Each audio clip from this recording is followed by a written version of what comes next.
Esporte em Debate. Que bom estar com você aqui na TV Assembleia, canal 9.2 e TVN, canal 17. Gente, a partir de agora, o esporte sempre em dimensão maior na sua televisão. Nós vamos destacar com ênfase o esporte maranhense. E olha só, está imperdível o Esporte em Debate de hoje. Você vai ver. Sampaio Corrêa faz 3-0 no Cuiabá e chega à 9ª colocação na Série B. Imperatriz é goleado pelo Remo em Belém e fica em situação desesperadora na Série C. Pela Série D, Moto vence o São Raimundo em Roraima e Juventude volta a vencer o Sinop. Você vai ver ainda a preparação de Fábio Cadasso e Arthur de Carvalho para mais uma edição do Rally dos Sertões. E mais, uma homenagem aos 80 anos do Rei Pelé, o rei do futebol. Você vai ver uma reportagem especial sobre a partida disputada pelo Santos de Pelé do estádio Nilzinho Santos em 1967. Tudo isso e muito mais no Esporte em Debate de hoje, que já está no ar.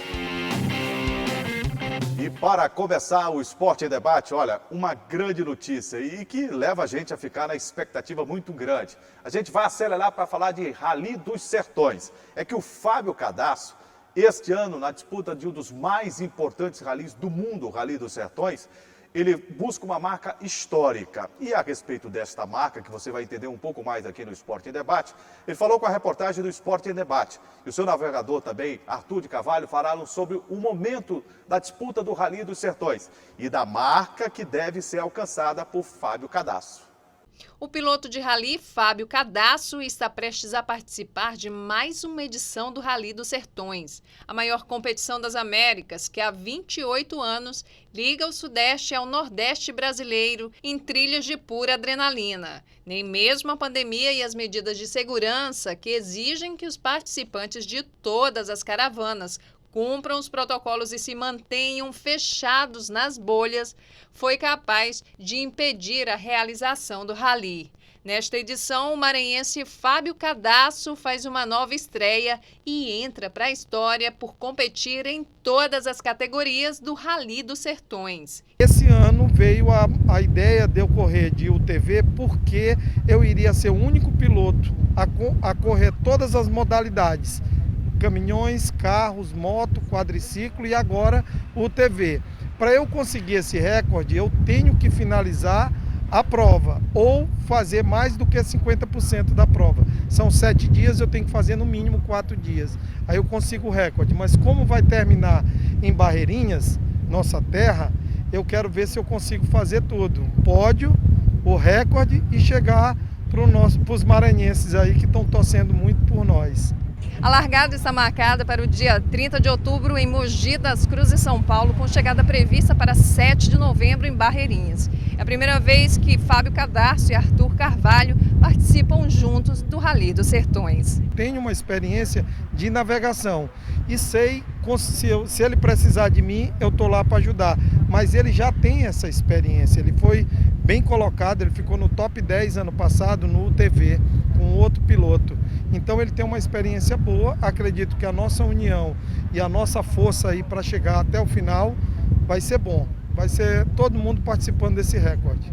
A experiência de Arthur na UTV Over 45 pode fazer a diferença nesse desafio de quase 5.000 quilômetros entre São Paulo, Minas Gerais, Distrito Federal e Maranhão. Eu, como navegador, eu sempre tento passar o máximo para o piloto, minhas experiências, tudo que eu tenho, tento formar ele ao máximo e sempre aprendo muito. Tanto na regularidade eu já tive vários pilotos, na velocidade eu tive outro piloto também e agora com o Fábio. Mas todos os pilotos que eu tive foram excelentes e eu tenho certeza que o Fábio também, dado o histórico dele, dado o currículo dele, com certeza também vai ser bem importante para mim. Boa sorte ao Fábio Cadasso e ao Arthur de Carvalho e que esta marca possa ser atingida. Vai ser muito importante para a história do esporte maranhense, para essa modalidade também. Vou falar mais sobre esse tema aqui com meu amigo Gregório Dantas. Tudo bem, Greg? Prazer, Juraci. Tudo tranquilo? Que satisfação ter você de volta aqui. A gente viveu um momento de alegria com o Fábio Cabral, um grande nome da imprensa maranhense, que nos deu a honra e a satisfação de trocar umas ideias aqui, falando de esporte maranhense, um grande profissional que todo mundo conhece. Mas o seu retorno era aguardado e você, é claro, estava curtindo um momento que é muito especial com a Manu, né? Com o nascimento da sua filha, né? Exatamente, Juliano. Primeiro, agradecer o nosso amigo Fábio Cabral, né? Por esse momento que ele esteve aqui presente no programa Esporte Debate, tão bem aqui, né? Enriquecendo o programa. Enriquecendo o programa, que esteve aqui ao seu lado, nesse momento que eu me ausentei devido ao nascimento da minha filha. Graças a Deus, está tudo bem. Tá tudo bem com a Manu? Tá tudo bem, Dona saudável. Jéssica também. Jéssica também tá bem, a Manuela. Aí eu aproveitei e tirei meus 30 dias de férias, né, para acompanhar nada nesse de primeiro besta, mês. né? Não, tá certo, Juliano, mas tá tudo bem, graças a Deus. Vamos falar de Rally do Sertões. Vamos falar de Rally. O Fábio tá querendo uma marca aí, Isso. vai alcançar com certeza. É. E vai ser importante, né? Para a modalidade, para a vida dele como desportista, Sim. como esportista. E para nós aqui no Maranhão, né? Exatamente, Juliano. O Fábio, é bom lembrar que ele está com os seus 54 anos e ele pode alcançar essa marca histórica se completar pelo menos metade da prova, que dos 7 dias da prova do Rally dos Sertões, se fizer pelo menos 4, né?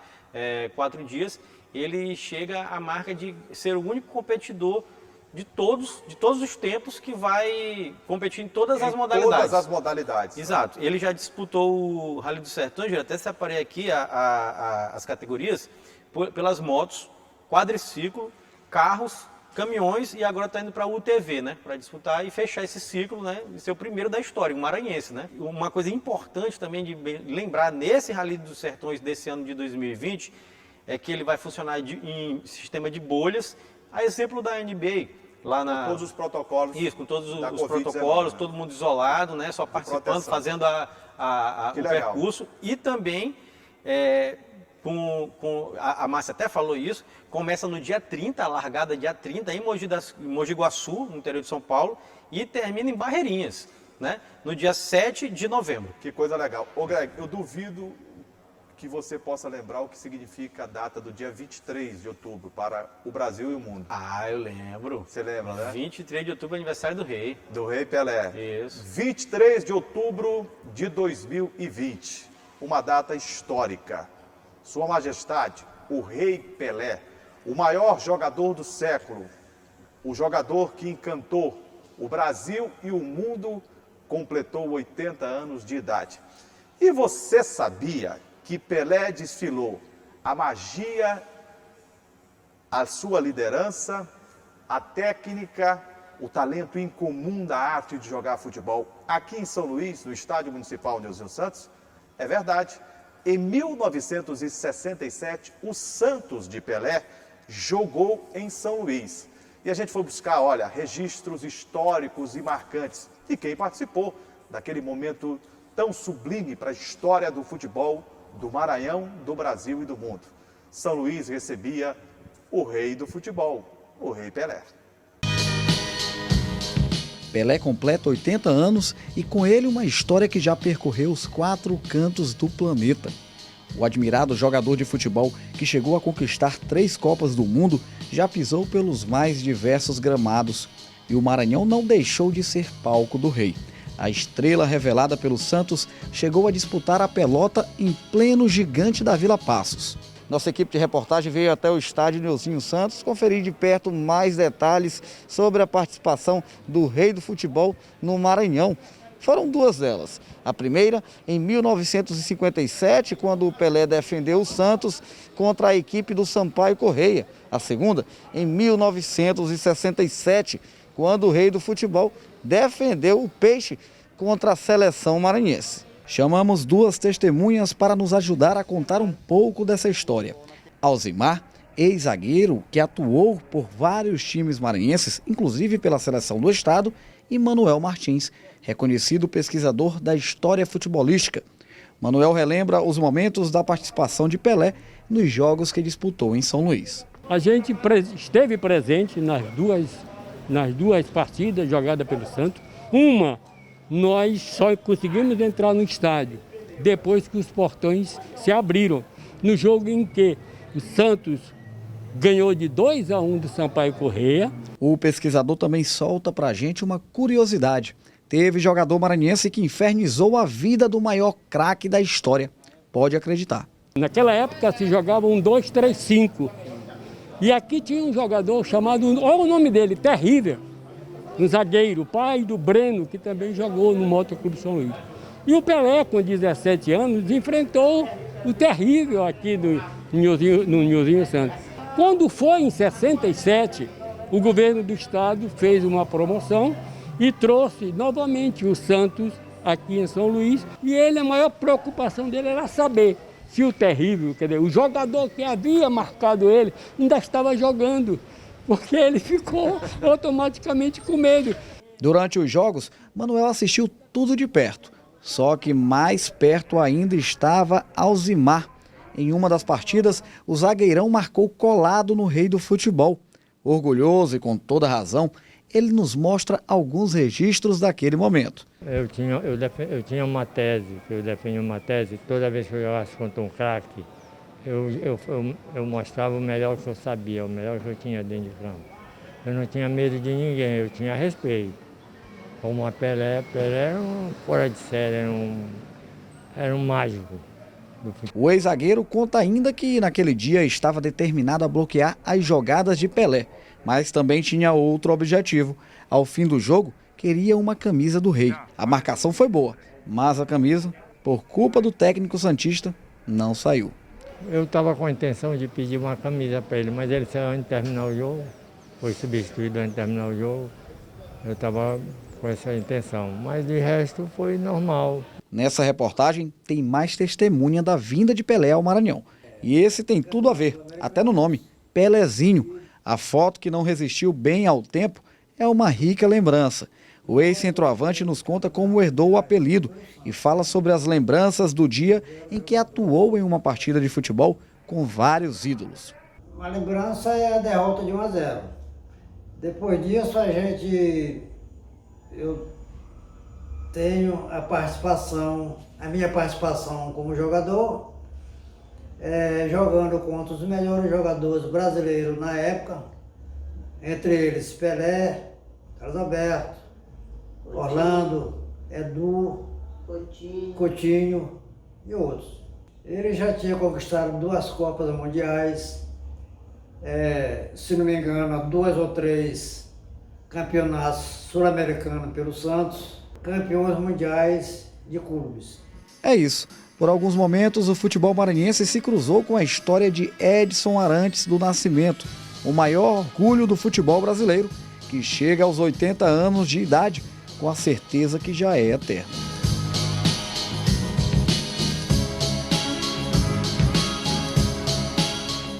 É um registro histórico, um trabalho que foi muito bem pensado aqui pelo Fábio Cabral, por toda a equipe de jornalismo da TV Assembleia, no momento marcante, o aniversário do rei do futebol, 80 anos. Hoje, é claro, com uma situação de saúde debilitada, ele tem muitos problemas, inclusive, na cintura pélvica, ele tem muitos problemas para se deslocar, né, de locomoção, inclusive.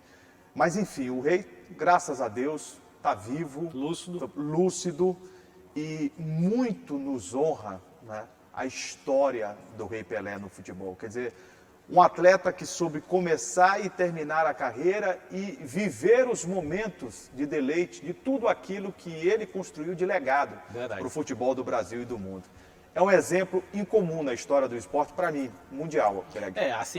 Quando a gente vai falar de Pelé, né, Julinho, mais nessa data simbólica, 80 anos do rei, né, essa data redonda, 23 agora, há uma pequena polêmica, né, que diz que o rei nasceu no dia 21 e foi registrado apenas no dia 23, né, mas o dia 23 é que ficou reconhecido. Foi o que ficou reconhecido como o aniversário do rei Pelé. Nasceu em Três Corações, né, em Minas Gerais. No interior de Minas Gerais. Foi para Bauru cedo. Isso, foi para Bauru cedo, teve a experiência no Santos, né, onde jogou grande parte da sua vida, saiu apenas para jogar no Cosmos, né, lá de Nova York. Né, fez 1.281 gols. É verdade. Né? E a história do Pelé é uma absurdo. história lindíssima. Por quê? Como é que começa a história do Pelé com o futebol? Ele, desde criança e muito novo, viu, né, que o seu pai estava no Maracanã, naquele episódio do Maracanaço, quando o Brasil perdeu para a seleção do Uruguai de Gija, né? 2-1, e foi conhecido aquele momento trágico, vamos dizer assim, para o futebol, completamente lotado o Maracanã, né, com o Maracanaço. Exatamente. E o pai do Pelé estava lá, chegou em casa, de futebol, né? Era atleta de futebol, chegou emocionado, triste, e ele disse: pai, não fica triste não, que eu vou ganhar uma Copa pro senhor. Pro senhor. Foi assim mesmo. E deu tudo certo. Ele não ganhou só uma, não. Ele cumpriu mais do que havia prometido. Ele ganhou 3 Copas do Mundo. Assim, exatamente. Ganhou 3 Copas do Mundo, né? Os números dele são Ganhou incontestáveis. 2 títulos mundiais com o Santos. 2 títulos mundiais com o Santos, 2 Libertadores. Os números do Pelé são incontestáveis. As discussões que se abrem é quem seria o maior jogador do mundo pós-Pelé. Porque do Pelé... colocando o Pelé não dá. Não dá. Tentaram, Tá em outro inclusive, nível, né? um certo dia, e foi um devaneio aquilo, comparar e quem seria o melhor, Pelé ou Maradona. Não, a discussão parou cedo, né? Não tem nem cabimento. Não tem nem cabimento. Exato. O Pelé, ele tinha, além de todos os fundamentos de um atleta de futebol, o Pelé, dentro e fora de campo, ele construiu uma história de atleta. Exato. Há uma diferença entre o bom, o gênio, o jogador e o atleta genial. Isso. O Pelé foi jogador e atleta genial. Exato. Ele tinha um condicionamento físico exemplar. Né? Era sempre os melhores números também nessa parte. E o Pelé é incontestável. Quando a gente vai falar assim, Jurinha, que eu estava até puxando esse de o melhor do mundo, né? Tem um jornalista, que agora está na Sport TV, o Paulo Vinícius Coelho, que é uma pessoa, quando alguém pergunta... Pergunta para o PVC, quem é o melhor jogador de todos os tempos? Ele, Pelé. E o segundo? Pelé. E o terceiro? Pelé. E o quarto? Pelé também. Aí o quinto pode ser qualquer um, mas Pelé também. Aí é para ter noção da diferença do tamanho. Tem uma gordura grande, né?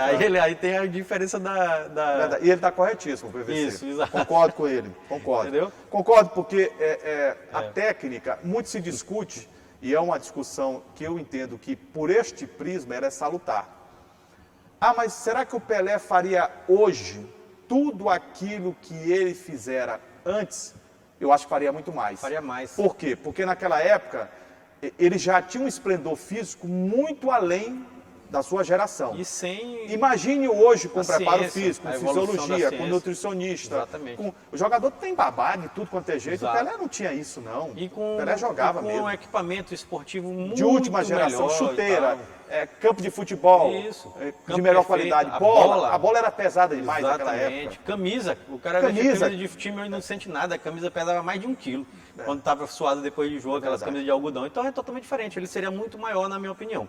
Também. Mas a gente tem que transportar para cá, né, Jurinho? Fazer a ligação do Exatamente. O Pelé esteve o aqui na mais tradicional casa do futebol do Maranhão. Uhum. A mais tradicional não é o Castelão, embora seja um estádio magnífico. O maior estádio do estádio, né? Mas a mais tradicional é o estádio Nilzinho Santos. Isso, Nilzinho Santos. Né? Exato. E o Pelé desfilou categoria ali, jogou com grandes atletas do estado do Maranhão, né? Que a gente teve a oportunidade de matar a saudade, de reviver. Eu acho que a matéria, além de ser uma matéria de uma memória, ela é de uma literatura fantástica, porque muitas gerações sequer sabem que Pelé jogou aqui. Exatamente. E é bom lembrar até o Manuel Martins, né, o pesquisador, grande matemático, cronista esportivo. Isso, destacou uma coisa importante. Pelé jogou 2 vezes. Jogou em 57, né, com a partida contra o Sampaio Corrêa, aqui em São Luís, e depois no estádio Nilzinho Santos, em 1967, nesse amistoso entre a seleção maranhense e o Santos de Pelé. O Manuel Martins apresentou a súmula daquele jogo, Jurinha, e é impressionante o time do Santos. Eu estava vendo aqui o time do Santos, bom lembrar que em 67 o Santos já era bicampeão da Libertadores, bicampeão do mundo. Bicampeão já era, e o Pelé já era bicampeão do mundo pela seleção brasileira. E o Santos de Pelé tinha, naquele momento que veio jogar aqui, essa é a seguinte escalação: o Laerte no gol, Carlos Alberto na lateral direita. O capitão do tri. Exatamente. Joel e Orlando na zaga, Geraldino e Vitor. O meio-campo formado por Lima, Orlando e Silva. Nossa Senhora. Isso, só isso. E o ataque, Jurinha? Pelé, Coutinho e Edu. Nossa Senhora. Meu Deus do céu. Edu, um ponto esquerdo, e o Coutinho ficou conhecido pela tabela. Pelé, Coutinho, Pelé, Coutinho. Exatamente. Pelé, Coutinho e Edu. Você sabia que a seleção brasileira, com Pelé e Garrincha em campo, nunca perdeu um jogo? Sabia. Olha que coisa interessante. Eu lembrei aqui um negócio. Se a gente fosse botar aquela maior jogador de todo tempo, é primeiro Pelé, segundo Pelé, terceiro Pelé, quarto Pelé, quinto pode ser Garrincha. Pode ser Garrincha. Aí eu não vou concordar com você. Mas pode, mas eu não vou concordar. Assim. É porque, guardadas as devidas proporções, o Garrincha foi um gênio também. Foi um gênio. Tá entendendo? O Pelé, eu diria para você, é o concurso. Não existe. E depois a gente pode falar e tal. E o Garrincha foi muito espetacular. Vai brigar, depois a gente briga ali naquele O Garrincha era muito espetacular, como também o canhoteiro. Isso, O canhoteiro maranhense era fantástico. Era. Você chega no Morumbi, tem uma homenagem ao canhoteiro, que dá nome ao complexo. Pena que tinha medo de avião, né? Mas ele era fantástico. Era fantástico. Era fantástico. Exato. Depois do intervalo, o destaque para o Campeonato Brasileiro. O Sampaio Corrêa vai muito bem na Série B e já é o 9º colocado. O Motoclube se recupera e volta ao G4 e conquista destaque e vitória no final de semana. O Imperatriz volta a perder e caminha a passos largos para a Série D. O Juventude faz uma boa campanha na Série D do futebol brasileiro. Daqui a pouco eu volto com todos os detalhes da participação maranhense no Campeonato Brasileiro de Futebol. Segura aí que a gente volta já.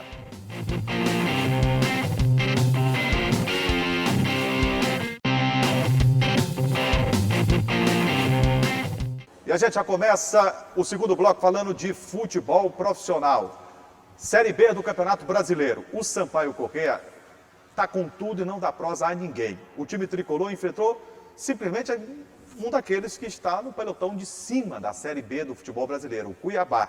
Ah, mas o Cuiabá não veio com o time completo. Sampaio não tem nada a ver com isso. Enfiou 3-0 e já é 9º colocado na Série B do futebol brasileiro. Ô, Greg, sim, passeou o Sampaio. Passeou. 3-0. Sobrou. Destaque pro Pimentinha. Jogou muito. Destaque pro Caio Dantas, que voltou a fazer gol, é artilheiro do Brasil, jogou né? Muito. Artilheiro da Série B. Artilheiro da Série B, né? Passou o Léo Gamalho, né? Que é o Léo Gamalho foi pro futebol do Oriente Médio e o Caio Dantas agora é o artilheiro da Série B. Mas para mim o Caio é melhor jogador, respeitando a qualidade do Gamalho, que eu conheço já de algum tempo. Tem mais história, né? Ele rodou muito. Mas a história é maior, né, sim, do Gamalho, mas o Caio Dantas me parece a bola da vez. Não, é o seguinte, eu queria parabenizar a atuação do Sampaio Corrêa, dos jogadores e do Léo Condé.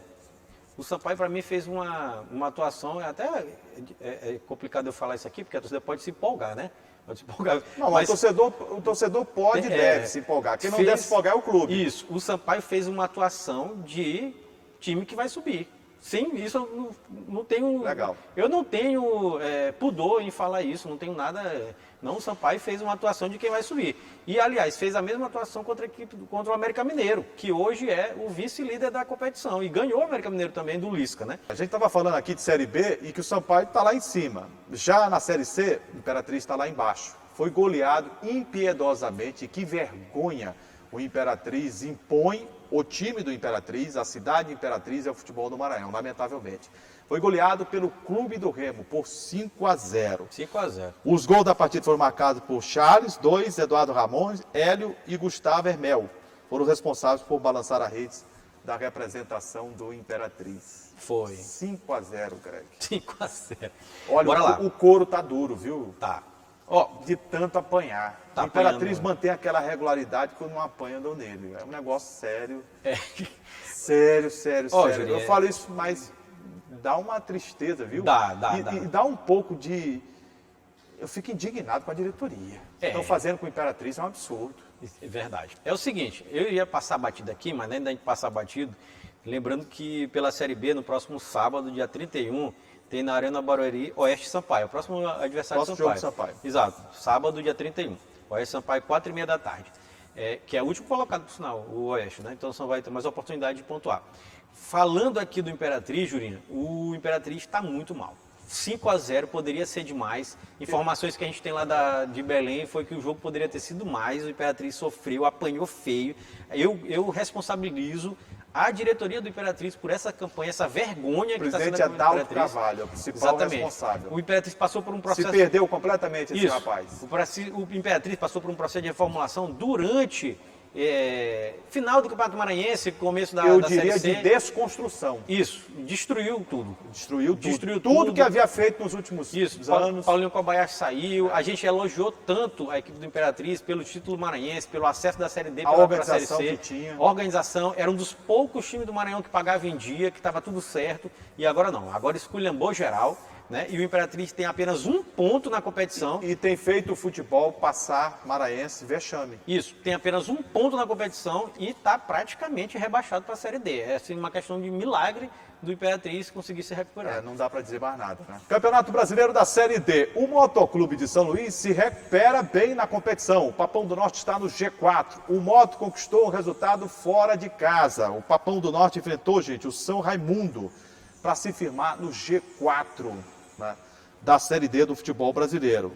O São Raimundo foi superior na maior parte da partida, mas pecou em detalhes que custaram a briga para tentar voltar ao G4. Flamengo de pênalti, Andrezinho, que entrou no segundo tempo, fizeram os gols da vitória do Papão do Norte. O Flamengo, que é um jogador já rodado, tarimbado, eu até brinquei aqui, disse, rapaz, será que é o Flamengo aquele? É o pai ou é o filho? Não, é o pai, é o Flamengo. É o pai ou o filho. Que eu vi jogar na Tuna Luso, Greg. Eita, a Tuna nem tá jogando mais. Pois é, o Flamengo surgiu lá. Exatamente. E o Moto, né, tá nesse processo de se recuperar, né, Julinho?